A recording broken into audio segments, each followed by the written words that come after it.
Hello, my name is Sarah Brown, and I am from the Embodied Learning and Experience Lab at the University of Florida. I will be presenting our survey of interface representations in visual programming language environments for children's physical computing kits on behalf of my co-authors, Dr. Sharon Lynn and Pengfei. There have been a great many physical computing toolkits developed for children, particularly in the past 30 years, kits which allow children to construct and program a tangible artifact. Physical computing kits range from programmable robots like the ThemeoBot to microcontroller-based solutions like Talku, which implements the use of an Arduino. The benefits of these kits and their accompanying VPLs are clear. They provide a hands-on learning experience for the child, which encourages them to construct a new understanding of concepts from their own experiences. Physical computing kits have thus been shown to increase interest in programming and STEM activities, as well as students' overall enjoyment and engagement. Many of these kits and toys come with a custom visual programming language, or VPL, which is used by the child to program the accompanying hardware. To support programming, it is common to find representations of electronics embedded in the VPL interface itself, serving as scaffold understanding between the computation and electronics being programmed. For example, the ModKit VPL has programming blocks which reflect electronics being programmed, and the MakeCode Chibitronics VPL has a live simulation of a microcontroller built into the interface. The embeddedness of the interface representations of the electronic components in the VPL typically helps to visually promote the connections between electronics and coded instructions, thus functioning as a form of scaffold, helping to alleviate cognitive load as the child engages in the programming process. To provide a foundation for the understanding of how to design VPLs for physical computing for children and identify future avenues for research, we present an analysis of their design, examining what, how, and where the electronics are represented. We gathered 30 VPLs from physical computing kits and reviewed how electronics were represented within these VPLs across 3 dimensions.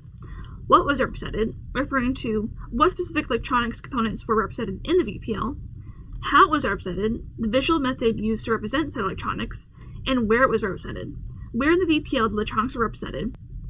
We now move on to our results. In the what dimension, individual components was the most prevalent code, and was characterized by representation of actual hardware components, such as motors or LEDs, in the VPL interface. The code microcontroller indicated representations of a microcontroller, such as an Arduino or BBC microbit. Lastly, the code robot was for any sort of assembled robot that was represented in the VPL.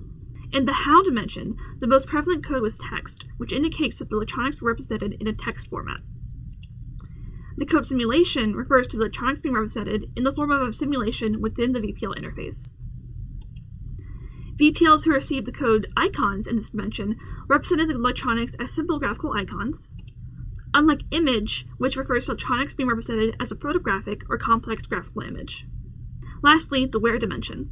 The most prevalent code was in blocks, where the electronics were represented in the computational blocks used to construct programs within the VPL. Separate blocks indicated that the electronic representations were treated as the entire programming block within the VPL. Lastly, the code separate UI refers to when electronics were displayed in their own section of the VPL, outside of the canvas area used to program. A few main takeaways can be obtained from the results of our review. From our results of what is represented, there appears to be a focus on representing smaller electronics components, such as individual pieces of hardware, as opposed to representing larger, higher-level units, such as assembled robots or microcontrollers. We propose that the trend of representing individual electronic components be supplemented by a more holistic representation of electronic artifacts, to provide both a low-level and high-level scaffolding of the electronics as they relate to their computation.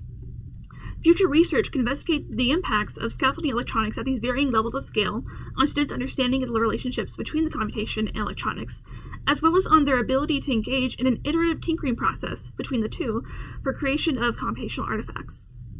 In terms of how electronics are represented, a surprising majority of cases where electronics were represented in VPLs used text as the main means of representation, though there were a number of combined text with icons.